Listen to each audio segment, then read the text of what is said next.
Assalamualaikum warahmatullahi wabarakatuh. Jumpa lagi dengan Kartini Channel dalam masakan sederhana teman-teman. Cuaca di Jakarta masih tergolong panas ya teman-teman. Meskipun sudah sesekali turun hujan, tapi justru baru sesekali, maka cuacanya atau suhu panas ya teman-teman, atau sumuk ngelekep begitu ya teman-teman. Nah, di cuaca yang panas seperti ini saya ingin membuat yang segar-segar, yaitu saya mau bikin cendol. Pada video yang terdahulu saya pernah berbagi cara bikin cendol dari tepung beras dan tepung sagu. Untuk kali ini saya membuat cendol dari tepung Garut atau tepung kirut yang biasa dipergunakan oleh orang-orang yang sedang mengalami gangguan penyakit lambung ya teman-teman. Nah, semoga cendol kali ini pun bisa bermanfaat untuk meredakan atau mengurangi gangguan pada penyakit lambung ya teman-teman. Tentu saja ada bahan-bahan lain yang akan saya tambahkan dalam pembuatan cendol tepung Garut kali ini. Pengen tahu bagaimana cara saya bikin cendol tepung Garut kali ini dan bahan-bahan apa saja yang saya tambahkan? Yuk ikutin prosesnya sampai selesai. Di sini saya sudah siapkan air sebanyak 1 liter ya teman-teman. Kemudian ini ada daun pandan yang sudah saya cuci bersih, saya potong-potong. Saya akan blender daun pandannya ini sebagai aromatik, juga sebagai bahan pewarnanya ya teman-teman, supaya alami. Ini saya pergunakan setengahnya, kurang lebih 500 ml ya teman-teman, saya pakai untuk blender, dan nanti sisanya saya akan tuang ke dalam kuali. Terlebih dahulu saya akan saring seperti ini supaya kotorannya atau ampasnya terpisah dengan sarinya. Kemudian di sini sudah saya siapkan juga tepung Garutnya sebanyak 1,5 on atau 150 gram, kemudian tepung berasnya 100 gram. Jadi total 250 gram atau 1/4 ya teman-teman. Nah, ini seperti ini kemasan tepung Garutnya ya. Saya menggunakan yang sudah kemasan seperti ini. Kemudian di sini saya sudah siapkan wadahnya. Saya tuang dulu tepung Garutnya ya seberat 150 gram. Kemudian ini tepung berasnya sebanyak 100 gram. Saya tambahkan garam dan gula masing-masing setengah sendok teh. Nah, ini adalah sari dari pandannya. Saya akan tuang sedikit demi sedikit sambil saya aduk seperti ini supaya tidak ada yang bergerindil ya teman-teman. Jadi mudah tercampur. Jika langsung semuanya dituang biasanya akan susah larutnya. Ini saya akan aduk seperti ini. Kemudian saya akan tambahkan di sini pewarna dari pewarna pandan ya, hijau pandan ya teman-teman. Nah, ini 2 tetes aja ya teman-teman. Kembali saya aduk-aduk. Kemudian saya siapkan di sini kuali dan sisa air dari yang buat blender daun pandan tadi sebanyak 500 ml. Saya akan campurkan juga untuk larutan adonan dari tepung Garut dan tepung berasnya tadi.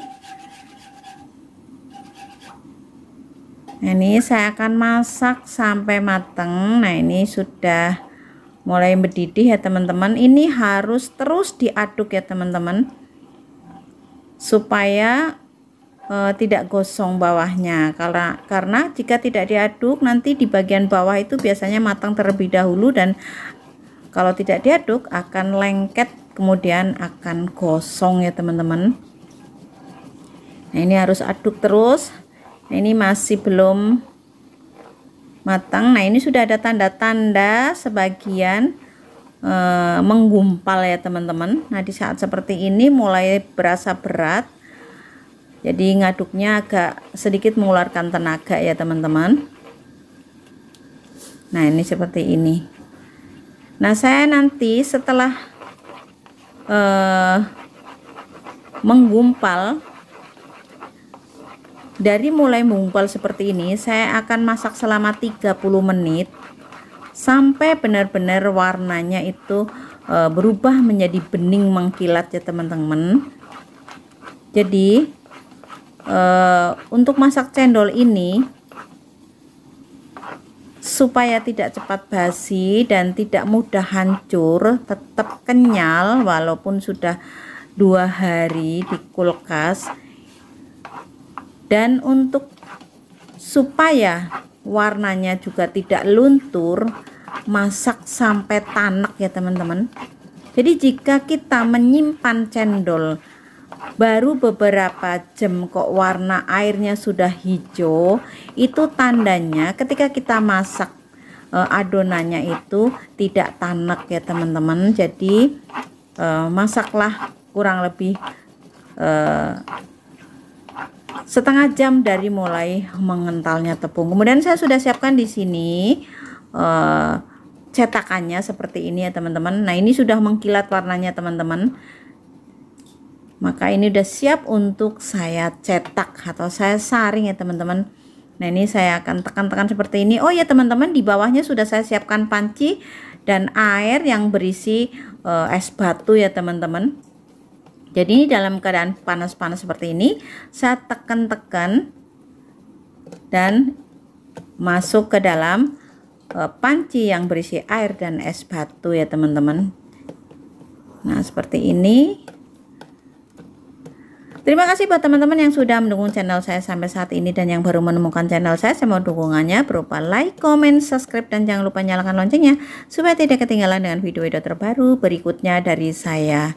Dan jika dirasa bermanfaat resep saya ini, silahkan share sebanyak-banyaknya ke media sosial yang teman-teman miliki.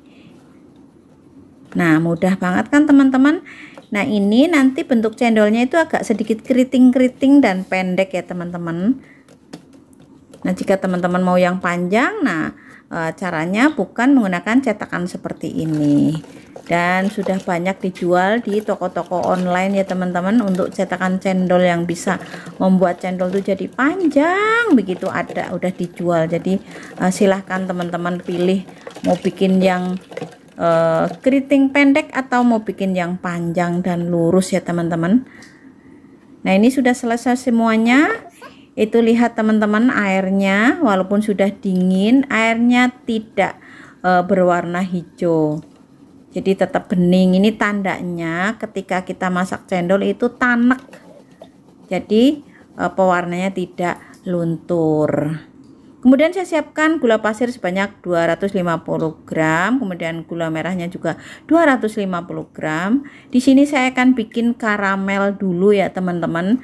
Jadi gula pasirnya saya masak tanpa air seperti ini sampai mengkaramel. Seperti ini.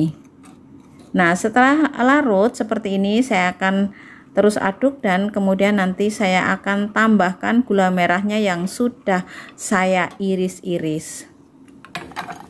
Ini saya masukkan gula merahnya, kemudian saya akan tambahkan di sini 1 simpul daun pandan seperti ini. Ini isinya 2 lembar ya teman-teman supaya tambah harum. Nah, setelah seperti ini saya akan tambahkan air panas ya teman-teman. Kemudian saya akan tuang air panasnya ke dalam karamel ini. Kenapa pakai air panas? Supaya tidak meletup-letup ya teman-teman. Nah, supaya tidak meledak. Sebelum dituang, matikan dulu apinya ya teman-teman. Jadi matikan api baru kita tuang dengan air yang panas. Nah, ini kondisi airnya kondisi apinya sudah sudah nyala lagi. Aduh, ngomongnya kok belepotan. Nah, saya akan masak dengan api yang kecil sampai airnya sedikit berkurang atau sedikit menyusut ya teman-teman, supaya menghasilkan air gula yang kental ya teman-teman. Kemudian untuk kuah santannya di sini saya sudah siapkan santan instan sebanyak 65 ml, daun pandan dan garam secukupnya ya teman-teman. Nah, airnya ini ada 200 ml ya teman-teman. Kemudian ada larutan tepung maizena. Nah, ini airnya terlebih dahulu saya akan masukkan garam dan daun pandannya. Nah, ini ada nangka ya teman-teman sebagai bahan tambahan lagi. Setelah mendidih saya masukkan santannya. Kemudian larutan tepung maizenanya juga saya masukkan. Saya menggunakan 1 sendok teh tepung maizena ya teman-teman. Supaya tidak pecah santannya dan kental ya teman-teman. Nah, seperti ini. Jika teman-teman mau tambahkan susu nggak apa-apa. Ini air gulanya juga kental seperti ini. Kemudian ini cendolnya keriting-keriting dan pendek seperti ini kenyal ya teman-teman ini. Kemudian di sini saya akan siapkan di gelas sajinya.